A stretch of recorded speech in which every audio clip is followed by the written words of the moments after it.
कथा सुनाने के लिए प्रेरित किया, लेकिन वो नहीं माना। जब नहीं माना तो जबरदस्ती पकड़ करके बांध करके डाल दिया सामने, और बैठ करके तुम्बरु ऋषि ने शिव पुराण का 11 दिन तक गायन किया है। 11 दिन की कथा का विधान है। शिव पुराण की कथा का आयोजन 11 दिन का ही श्रेष्ठ होता है। वैसे आजकल तो 7 दिन की भी लोग सुनते हैं, लेकिन 11 दिन का शिव पुराण का वाचन ये श्रेष्ठ होता है। देवी भागवत 9 दिन की ये श्रेष्ठ वाचन है। श्रीमद् भागवत सप्ताह होती है 7 दिन की, लेकिन शिव पुराण 11 दिन की ये श्रेष्ठ होती है। 11 दिन तक तुम्बरु ऋषि ने बिंदु प्रेत को कथा सुनाई, बांध करके सामने डाल करके। जिस कथा को सुन करके बिंदु प्रेत योनि से मुक्त हो गया और बड़ा दिव्य देह प्राप्त किया। दिव्य देह प्राप्त हुआ, बिंदु फिर पकड़ करके बिंदु के साथ में ही, ये तुम्बरु के साथ में ही बिंदु भगवान शिव के लोक को आया और शिव जी का गढ़ बन करके भगवान शिव के ही साथ में निवास करने लगा कैलाश पर्वत के ऊपर। बोलिए शंकर भगवान की।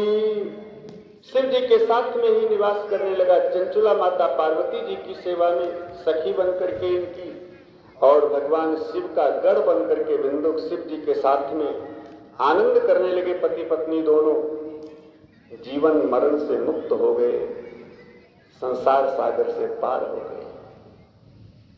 शिव जी की कृपा विशेष होती है और भगवान शिव बड़ी जल्दी कृपा करते हैं। इसलिए जीवन में भगवान शिव से जुड़ने का प्रयास इस कथा के रूप में विशेष रूप से जरूर करना चाहिए, क्योंकि ये शिव पुराण की कथा बड़ी पुण्यदायिनी है। अब यहाँ तो संयोग नहीं बन रहा है, नहीं हो पाएगी, बस आज ही आज है, कल तो हम लोग चले जाएंगे। तो आज को धारण कर लिया है, रुद्राक्ष को धारण कर लिया है। इससे मृत्यु भी डरती है उसके पास आने से, काल भी डरता है उसके पास आने से, क्योंकि जो महाकाल की शरण में है उसका काल क्या बिगाड़ सकता है? जो महाकाल की शरण में पहुंच जाए उसका काल क्या बिगाड़ सकता है? भगवान शिव तो महाकाल है और महाकाल के रूप में पृथ्वी पर विद्यमान है। उज्जैन में मंदिर है महाकालेश्वर भगवान शिव है। महाकालेश्वर भगवान के रूप में विद्यमान है पृथ्वी के ऊपर, हम सबको सुलभ है। तो जो महाकाल हैं उनकी शरण ग्रहण करने से कोई भी काल तुमको परेशान नहीं कर सकता है। काल माने समय, कोई भी समय तुमको तुम्हारे विपरीत नहीं जा सकता है। सारा समय तुम्हारे अनुकूल रहेगा, क्योंकि आप महाकाल की शरण में हैं। तो महाकाल की शरण में होने का एक सबसे बड़ा साधन, जो अटूट साधन है, वो केवल शिव पुराण है। शिव पुराण से जुड़ करके हम अपने जीवन का कल्याण कर सकते हैं। और देखिए, शिव जी की चर्चा, ऐसा कोई ग्रंथ नहीं मिलेगा जिसमें शिव जी की चर्चा न हो। सबसे पहले शिव जी की चर्चा, रामचरितमानस देखें, उसमें भी सबसे पहले शिव जी की कथा, थोड़ी सी शिव जी की कथा के बाद में राम जी की कथा प्रारंभ हुई। श्रीमद् भागवत में भी सबसे पहले चतुर्थ स्कंद में भगवान शिव की कथा, और शिव जी की कथा के बाद में फिर अन्य कथाएं। स्कंद पुराण तो केवल शिव जी की ही पेवर है। केदार खंड, रेवा खंड, 2 खंडों में स्कंद पुराण है। केदार खंड में केवल शिव जी की चर्चा। लिंग पुराण, ये केवल शिव जी की चर्चा। पद्म पुराण, और जो भी पुराण आप ले लें, किसी में पेवर शिव जी की चर्चा, और बाकी हर पुराण में सबसे पहले भगवान शिव की चर्चा पाएंगे, बाद में अन्य कथाएं पाएंगे। इसका मतलब है, जब तक शिव जी की कृपा सबसे पहले नहीं होगी, तब तक किसी की भी कृपा पाना संभव नहीं है। इसलिए सबसे पहले शिव जी को मनाना, इनकी शरण ग्रहण करना ये जीवन का मूल विषय है। इसलिए हम लोग जीवन में एक बार शिव पुराण से, शिव जी की लीला से जरूर जुड़ने का प्रयास करें। यही जीवन का मूल है। अच्छा, एक बार जोर से जयकारा लगाएं, बोलिए शंकर भगवान की। अब यहां हम ज्यादा चर्चा में नहीं बढ़ेंगे, क्योंकि आज ही आज की है, सो एक मूल विषय सुनने केवल। अपने जीवन में शिव जी से विशेष लगाव करने के लिए, शिव जी की विशेष कृपा प्राप्त करने के लिए हम क्या करें, जिससे हमारी शिव जी की हमारे ऊपर कृपा विशेष रूप से हो। आए इस भाव को समझें जो शिव जी की मानसिक पूजा के रूप में संतों ने समझाया है। शिव जी की मानसिक पूजा नित्य करने का प्रयास करो। अभी मैंने पहले बताया, पहले तो आडंबर करना पड़ेगा, माने पहले तो नाटक ही करना पड़ेगा, मन नहीं लगेगा तुम्हारा, लेकिन बेमन से पहले करना पड़ेगा। और जब बेमन से आप जुड़ेंगे तो बेमन से जुड़ करके धीरे धीरे वही काम तुम्हारा मन से हो जाएगा, वही काम तुम्हारा अंदर से हो जाएगा, भाव से हो जाएगा। इसलिए सबसे पहले तो बेमन से जुड़ने का प्रयास करें। और एक बात समझें, जब बेमन से हम जुड़ते हैं तो हमारे जो पाप हैं पिछले जन्म के या इस जन्म के, कोई अपराध है मेरे, वो मेरे पाप जागृत होकर के हमें उस काम से अलग हटाने के लिए हमारे ऊपर प्रहार करते हैं। क्या प्रहार करते हैं? अभी जो सुनाया था, 3 बार भोजन भजन 1 बार, उसमें भी आते हैं झंझट 1000। अब हम भजन करने के लिए बैठे तो आलस्य आने लगा, बार बार जम्हाई आने लगी, आलस्य इतना आने लगा कि पैरों में दर्द होने लगा, शरीर में दर्द होने लगा, नींद आने लगी। मन कहता है, उबने लगा मन कहता है चलो छोड़ो झंझट, कल कर लेंगे या भी 2 घंटे बात कर लेंगे, पर छोड़ दिया। लेकिन नहीं, कोई भी झंझट आए, सारे झंझटों को नकारते हुए आलस्य आ रहा है तो उस आलस्य को दूर करते हुए, किनारे करते हुए तुम तो करते रहो। ये पाप तुम्हारे उदय हो रही हैं, तुम्हें करने नहीं दे रहे हैं। ये पाप तुम्हारे तुमको रोक रहे हैं कि इससे मत जुड़ो। और हम जबरदस्ती अगर जुड़ते हुए प्रयास करते रहे तो 2, 4, 6, 10 दिन में, महीना भर में धीरे धीरे जो आलस्य जमाई आती है, हमारा मन विचलित होता है, वो धीरे धीरे सब समाप्त हो जाएगा। जैसे आग जल रही है बड़ी तेज, आग जल रही है, उस आग में हम पानी अगर डाल दें 1 लोटा तो आग बुझेगी नहीं। भयंकर आग जल रही हो और उस भयंकर जलती हुई आग में 1 लोटा पानी डाल दें तो आग में और ज्यादा वेग बढ़ता है, और ज्यादा वेग बढ़ता है। इसी प्रकार से हम जब भजन से जुड़ने का प्रयास करते हैं तो हमारे पाप जागृत होते हैं। या ऐसा मान लीजिए, कोई दुष्ट हमारे घर में निवास कर रहा है, उसको जब हम निकालने का प्रयास करते हैं, भाई पहले तो रख लिया अपने घर में किराएदार के रूप में, लेकिन जब उसकी दुष्टता मैंने देखा तो उसको हटाने का प्रयास करते हैं कि भाई ऐसा बुरा आदमी तो ठीक नहीं।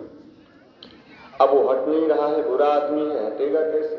हट नहीं रहा है। लेकिन जब किसी कारण से हटेगा तो थोड़ा बहुत उत्पात करके ही हटेगा, बिना उत्पात के नहीं हटेगा। ऐसे हमारे पाप भी जब इस घर को छोड़ करके बाहर निकलते हैं तो उत्पात मचाते हैं। उस उत्पात में हमारे भजन में बाधा आने का खतरा है, लेकिन उन बाधाओं को किनारे करते हुए हमें करना चाहिए। क्या करना चाहिए? कहा जब बिल्कुल शांत वातावरण हो, रात को 12 बजे के बाद चाहे 2 बजे से, चाहे 1 बजे से, चाहे 3 बजे से, चाहे 4 बजे से, चाहे 5 बजे से, बिल्कुल शांत वातावरण रहता है उस समय 5 बजे तक।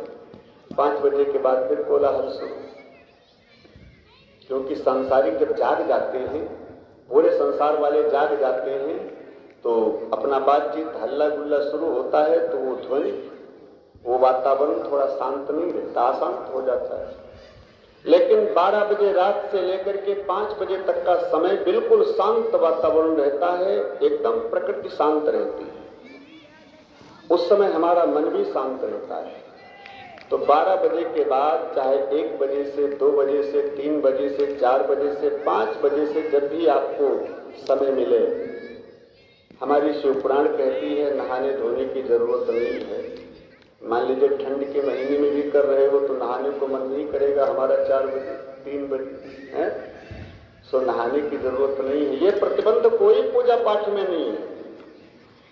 भगवान कहते हैं कि हमसे मिलने के लिए कोई नियम की जरूरत नहीं है, बस प्रेम प्रधान होना चाहिए, भाव सुंदर होना चाहिए, नियम का बंधन कोई नहीं है, प्रेम अलौकिक होना चाहिए, प्रेम अपूर्व होना चाहिए। आप उठे सवेरे, मान लीजिए 3 बजे, और उठ करके तुरंत बिस्तर छोड़ करके जाएं, पहले कुल्ला करें, मुंह हाथ धोएं, और मुंह हाथ धो करके कुल्ला करके अपने को फ्रेश कर लें, फिर आकर के आसन लगा करके बैठ जाएं। बैठ करके नेत्रों को बंद करें। रत्नैः कल्पितमासनं हिम जलैः, नेत्रों को बंद करके ध्यान करें कि बढ़िया सोने का दिव्य सिंहासन, जिसमें अनेक प्रकार के रत्न, अनेक प्रकार की मणियां जड़ी हुई हैं, जो मैंने लाकर के उपस्थित किया है, वहां पर रखा है। अब लाना नहीं है ऐसा सिंहासन, मन से कल्पना करनी है। अब पहले तो नाटक ही करनी है, पहले तो केवल कल्पना के द्वारा ही लाना है। फिर धीरे धीरे धीरे धीरे जब तुम्हारा ध्यान प्रगाढ़ हो जाएगा, तो यही तुम्हें सत्य दिखाई पड़ेगा कि हम सचमुच वो सिंहासन ला करके रख रहे हैं। हाँ, तो ध्यान करें वो दिव्य सोने का सिंहासन, जिसमें मणियां जड़ी हैं, रत्न जड़े हैं, हीरे जवाहरात जड़े हैं, ऐसा दिव्य सिंहासन, बड़ा विशाल सिंहासन ला करके मैंने स्थापित किया है। और सुंदर हिम जलई, माने जो हिमालय पहाड़ से निकली हुई श्री गंगा जी हैं, तो वो भी यहाँ कानपुर या हरिद्वार या काशी का जल नहीं, गंगा जी का, कहाँ का, गौमुख गंगा का जल, जहाँ गाय के मुख से गंगा जी निकल रही हैं, प्रवाहित हो रही हैं हिमालय पहाड़ के ऊपर, वहाँ गौमुख गंगा जी का जल ताजा ताजा बढ़िया लेकर के मैं आया हूँ, वहीं पर रखा है मैंने। स्नानम चा दिव्यांबरम, पहले तो मैंने स्नान किया है उस गंगा जी के जल से। स्नान करके बढ़िया दिव्य वस्त्रों को धारण किया है मैंने। अब देखो, करना नहीं है, मन नेत्र बंद करके केवल ये सब सोचते रहना है, मन से करना है केवल। और सोचने का मतलब है धीरे धीरे ये प्रत्यक्ष हो जाए, ऐसा एकाग्रता धीरे धीरे बढ़ाने का प्रयास करो कि ऐसा बिल्कुल प्रत्यक्ष हो जाए, करना नहीं है। मैंने स्नान किया है, सुंदर दिव्य वस्त्रों को पहना है, धारण किया है, और फिर आसन पर आकर के बैठ गया हूं। फिर भगवान शिव को जो सोने का सिंहासन मैंने लाकर वहां रखा है, उस स्वर्ण सिंहासन के ऊपर भगवान शिव को विराजित किया है मैंने। भगवान शिव को लाकर के पधराया है, और फिर उस सुंदर गंगा जल से मैं शिव जी को स्नान करवा रहा हूं। खूब मल मल करके शिव जी को नहला रहा हूं। नहलाने के बाद नाना रत्न विभूषितम मृगमदा, अनेक प्रकार के स्वर्ण जिसमें रत्न जड़े हैं, मणियां जड़ी हैं, ऐसे दिव्य आभूषणों को भगवान शिव को पहना रहा हूं। क्या पहले बाजूबंद पहनाया, फिर गले में हार पहनाया, सोने का मुकुट लगाया मस्तक में जिसमें अनेक मणियां जड़ी हैं, हीरे जड़े हैं, कंगन पहनाया। ऐसे शिव जी का आभूषणों से मैंने श्रृंगार किया। श्रृंगार करके जो उनको वस्त्र आभूषण पसंद हैं, बढ़िया मृगचर्म या बढ़िया पीतांबर, दिव्य वस्त्र, सुंदर वस्त्र, कीमती वस्त्र मैंने शिव जी को पहनाए अच्छे अच्छे। और वस्त्र पहनाने के बाद मृगमदा मोदांकितम चंदनम, जो केसर से युक्त चंदन है, दिव्य चंदन, ऐसा चंदन का तिलक किया भगवान शिव को, त्रिपुंड लगाया।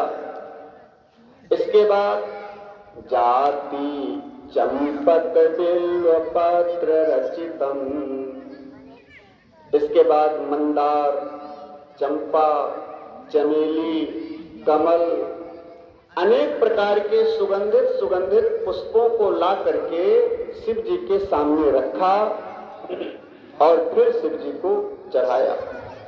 सुंदर सुंदर पुष्पों से भगवान शिव की पूजा किया, चढ़ाया शिव जी के ऊपर। फिर पुष्पम च धूपम तथा, भगवान शिव को धूप चढ़ाई, धूप दिखाई। दीपम तथा, दीपक दिखाया भगवान शिव को। ऐसी कल्पना करनी है मन से, करना कुछ नहीं है, लाना कुछ नहीं है, मन से कल्पना करनी है।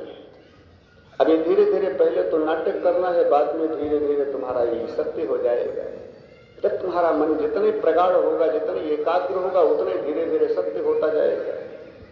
लेकिन पहले हम आधा घंटा करें, फिर धीरे धीरे समय बढ़ाते भी इसको 1 घंटा करते।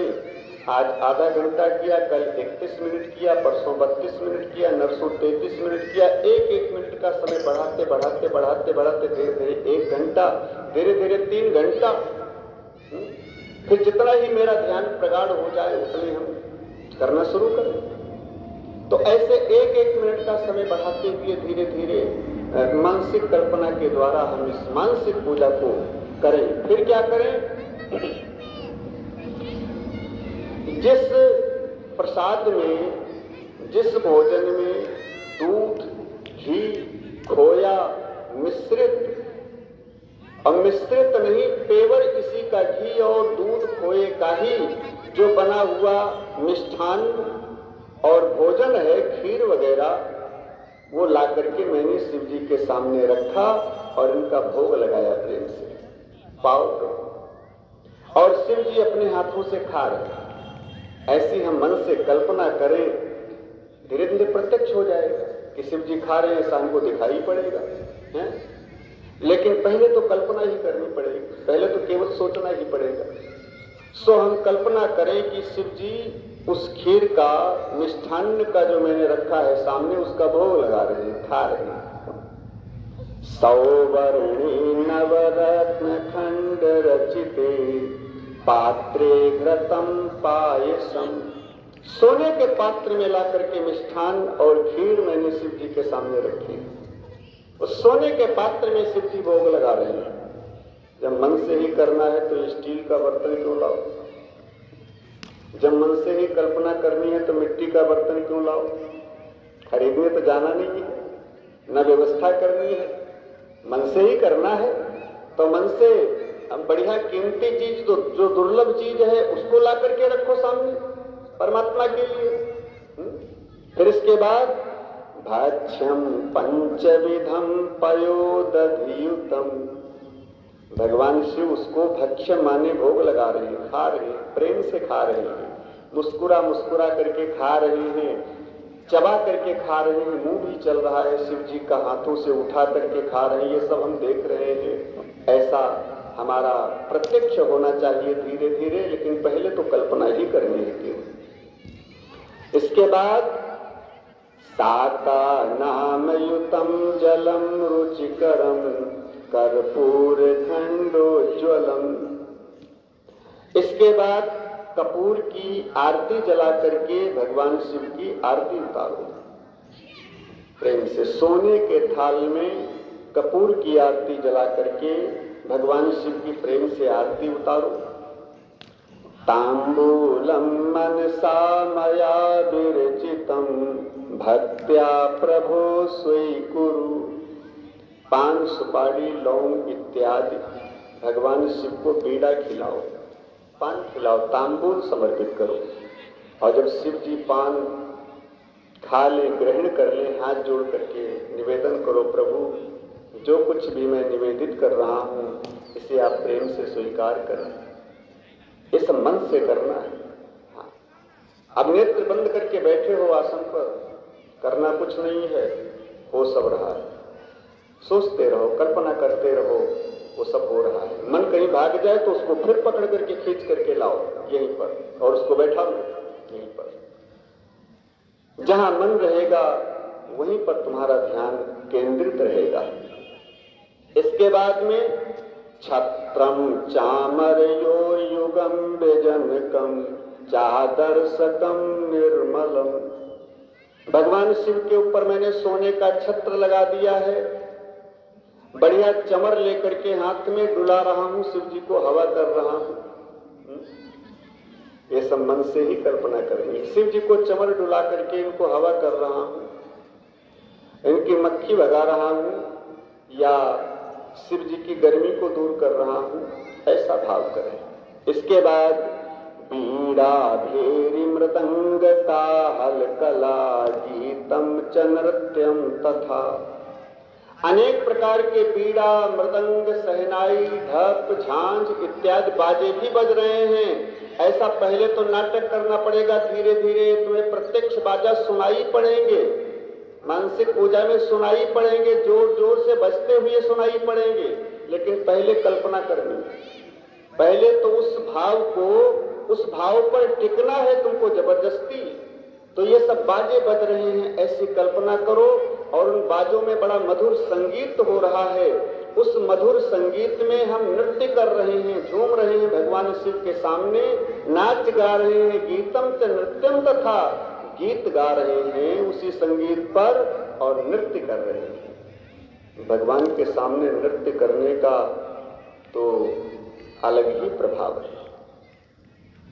ताली बजा करके, कीर्तन में ताली बजा करके, नृत्य करके भगवान को, शिव को प्रसन्न करने का प्रयास करना चाहिए। ये तो भजन की ही एक सीढ़ी है, एक कला है। तो भगवान शिव के सामने मानसिक पूजा में हम गीत गा रहे हैं, नृत्य कर रहे हैं, इनको रिझाने का प्रयास कर रहे हैं। इसके बाद साष्टांगम प्रणहिता है, साष्टांग प्रणाम कर रहे हैं, लेट करके भगवान शिव को मस्तक इनके चरणों पर रख करके हम प्रणाम कर रहे हैं। अब लेटना नहीं है, हम तो बैठे हैं नेत्र बंद करके बैठे, लेकिन कल्पना करनी है।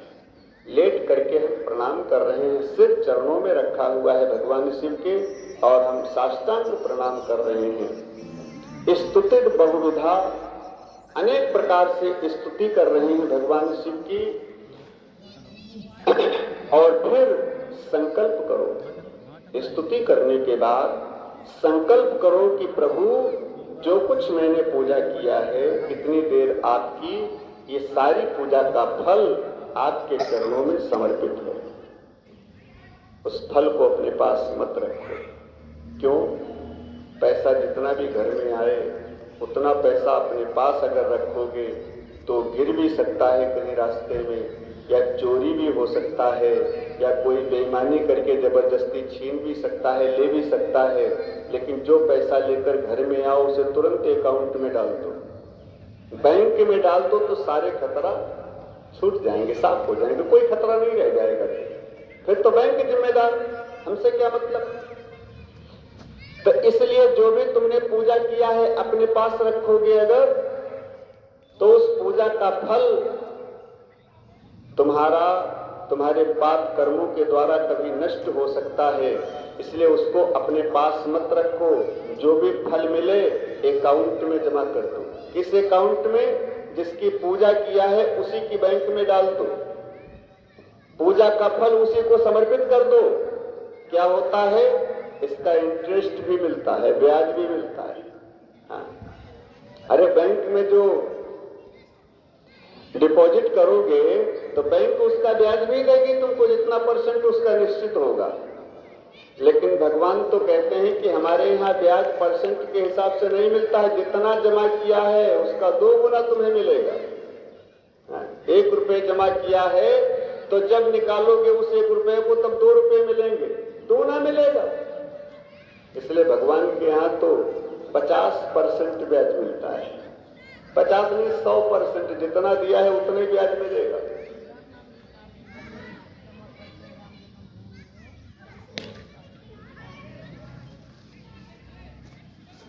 ये तो खैर दुनिया की बैंकें हैं, लेकिन जो पूजा आपने किया है, वो जिसकी पूजा किया है उसी को समर्पित कर दो तुरंत कि हे प्रभु, जो कुछ मैंने अब तक किया है, सत्कर्म, अच्छा काम जो मैंने किया है, ये सब आपके चरणों में समर्पित है कह करके समर्पित कर दो।